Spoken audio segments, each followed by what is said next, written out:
Hello दोस्तों, ask classes के YouTube channel में आप सबका स्वागत है।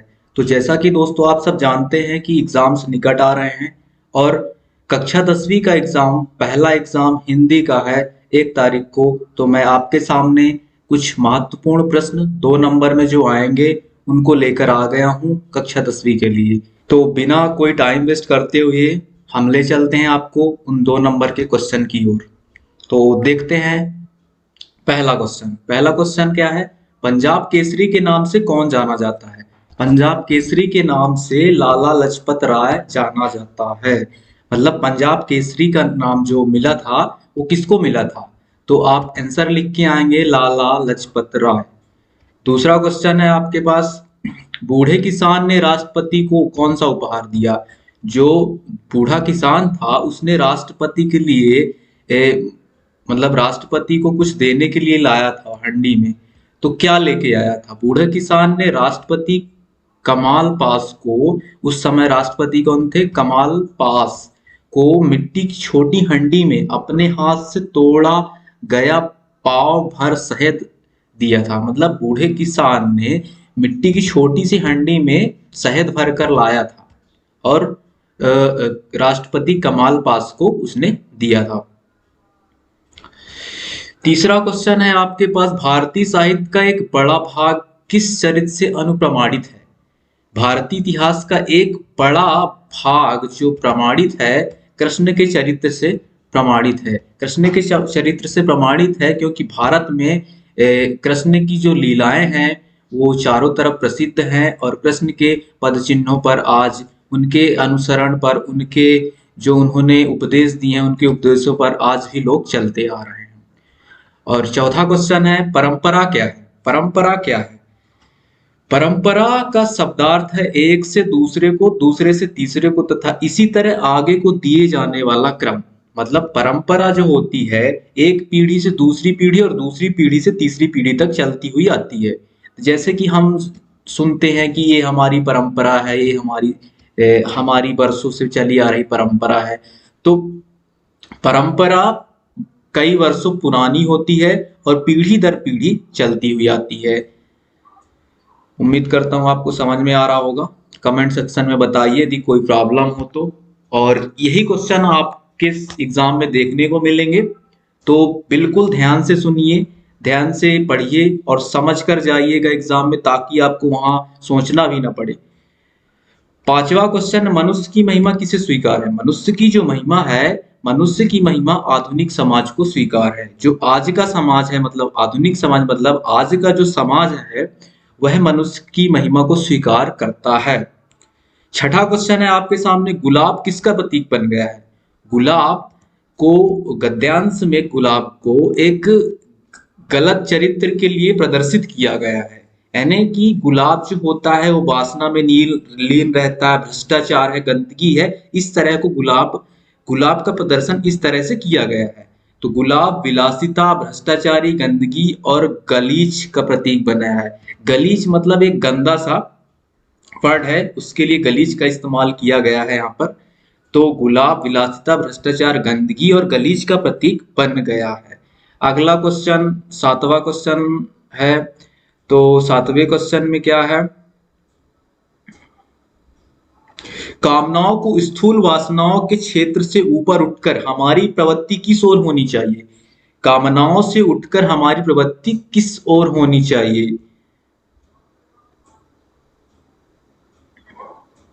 कामनाओं की स्थूल वासनाओं के क्षेत्र से ऊपर उठकर उठकर सूक्ष्म भावनाओं की ओर, सूक्ष्म भावनाओं की ओर प्रवृत्ति होना चाहिए। हमारी जो भावनाएं हैं स्थूल वासना यानी काम वासना से ऊपर उठकर सूक्ष्म भावनाओं, छोटी छोटी जो भावनाएं होती हैं हमारी प्रदर्शित होती हैं, उनकी ओर हमारी प्रवृत्ति लगनी चाहिए, ना कि स्थूल वासना, काम वासना की ओर।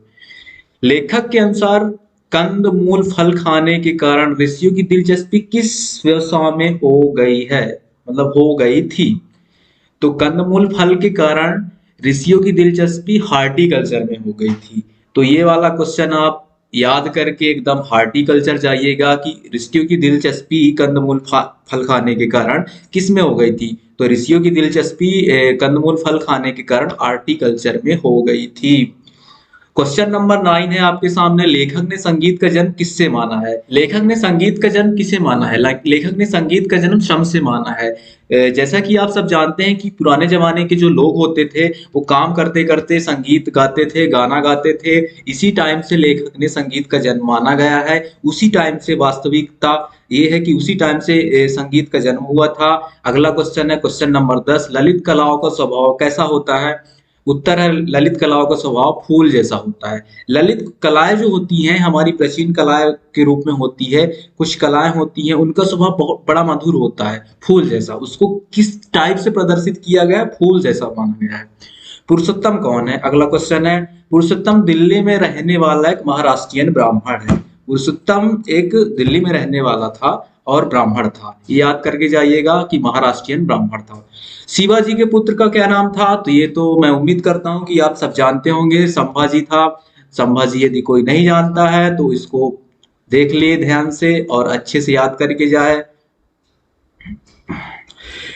क्वेश्चन नंबर 13 क्या है? मुट्ठी भर हड़ाओं ने किसे पराजित किया था? जो हड़ एक सेना थी उनके सामने उनकी जो युद्ध हुई थी महाराणा लाखा तथा उनकी सेना से हुई थी। तो उन्होंने मुट्ठी भर हड़ों ने महाराणा लाखा और उसकी सेना को पराजित कर दिया था। ये याद करके जाइएगा, जो मुट्ठी भर सेना थी महाराणा लाखा तथा उसकी सेना को उन्होंने पराजित कर दिया था। अच्छा, तुम गाड़ी पर जाकर बैठो, बैलों को साधो, सॉरी, मैं पहियों को धकेलता हूं, यह बात किसने किससे कही? यह बात किसने किससे कही है? गद्य खंड से लिया गया है और इस ऐसा गद्यांश है, इसमें पूछा गया है यह बात किसने किससे कही? यह बात हॉकी खेल में चोट खाए युवक ने किसान से कही। क्वेश्चन नंबर 15, किसान के हाथ पैर किसे कहा गया है? किसान के हाथ पैर जो होते हैं ना वो बैल होते हैं। आप सब याद रखिए, किसान के जो हाथ पैर होते हैं वो बैल होते हैं, क्योंकि बैल के बिना किसान कुछ भी नहीं कर सकता। उसकी रोजी रोटी बैल होती है, बैल से वो खेती करेगा, इसलिए किसान के हाथ पैर किसको कहा गया? बैल को याद रखना। क्वेश्चन नंबर 16 है, स्थिर प्रज्ञता कैसे प्राप्त होती है? स्थिर प्रज्ञता मतलब ये होता है कि हमारा मन एकाग्र हो जाए, है ना, और हमारा जो मन होता है वो कहीं विचलित ना हो। उस टाइप से जब हमारी स्थिति बन जाती है तो हम उसे स्थित प्रज्ञता कहते हैं। तो स्थित प्रज्ञता पाने के लिए इंद्रियों और मन विषयों से अनासक्त ही हो जाते हैं, तब स्थिर प्रज्ञता प्राप्त होती है। मतलब इंद्रिय और मन विषयों से, मतलब विषयों मतलब जो हमारी लालच वाली चीजें हैं या भोग विलास की चीजें हैं उससे अनासक्त होना, यानी कि उन सब से दूर चले जाना।